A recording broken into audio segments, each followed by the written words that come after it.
Welcome back again to Braile's channel.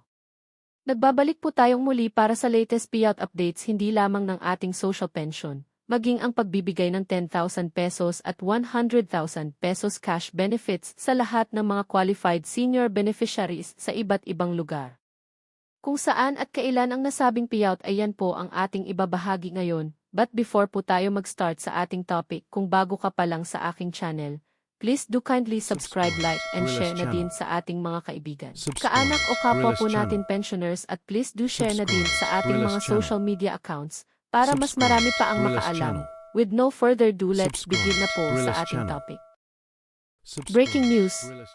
Para sa lahat ng qualified senior citizens, dapat alam mo, Universal Cash Grant Benefits para sa 100,000 pesos centenarian at 10,000 pesos octo at nonagenarian beneficiaries. Plus ang latest schedule ng social pension payout releasing as per schedule from July 10 hanggang July 21 of year 2025. Buong detalye alamin. Narito na po ang bagong payout releasing ng Universal Cash Grant para sa octogenarian at centenarian beneficiaries at ang tuloy-tuloy na payout updates ng ating social pension as of this date. Simulan po muna natin sa social pension payout schedule. Una na rito ang probinsya ng Sagada Mountain Province nakaschedule. Ang inyong payout this July 17, kabilang dito ang Barangay Tisur, T-Norte, Kilong at ang Barangay Antadaw na gaganapin sa inyong barangay hall. Ang Northern Team naman na kinabibilangan ng Barangay Tanulong, Agid, Fide, Fedilisan at ang Barangay Bangaan ay gaganapin sa venue at oras na makikita nyo sa inyong screen. Kasama rin sa mag-payout ang Barangay Demang, Dagdag, Patay, Ambasing at ang Barangay Balugan na gaganapin sa inyong barangay hall. At ang Barangay Takong, Angkeling, Suyo at Barangay Payag-Iyo ay nakaschedule na din mag-payout sa inyong barangay hall.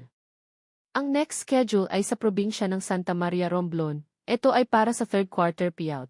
Nakaschedule na po ang inyong payout this July 10, kabilang dito ang Barangay Paroyhog, Bonga, Santo Niño, San Isidro and Concepcion Norte at ang Barangay Concepcion Sur na gaganapin sa bawat barangay covered court na mag-start sa oras na makikita nyo sa inyong screen. Ang next schedule ay sa Barangay Pindongan, Kiangan, Ifugao. Nakaschedule na po ang inyong payout this July 16 na gaganapin sa inyong barangay hall na mag-start ng alas 8 ng umaga. Ang next schedule ay sa probinsya ng Barangay Pag-asa, Bansud Oriental, Mindoro. Ito ay para sa gagawing validation interview proceedings sa lahat ng mga potential beneficiaries ng social pension. Nakaschedule na po ito this July 10 na gaganapin sa inyong God building na mag-start ng 8 to 12 ng tanghali. Samantala, may mga naglabas na po ngayon ng kani-kanilang payout schedule para sa pagbibigay ng 10,000 at 100,000 pesos cash benefits para sa lahat ng octogenarian at centenarian beneficiaries ng bawat lugar.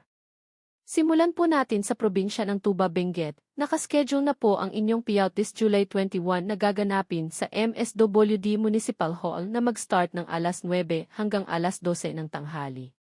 Ang sumunod ay sa probinsya ng Dinas, Zamboanga del Sur. Nakaschedule na po ang inyong cash gift distribution ngayong July 16 na gaganapin sa MSWD office na mag-start ng alas 9 ng umaga. Ang next schedule ay sa probinsya ng Tetuan, Zamboanga City. Nakaschedule na po ang inyong octogenarian at nonagenarian payout this July 11 na gaganapin sa Barangay Giwan Covered Court na mag-start ng alas 8 ng umaga.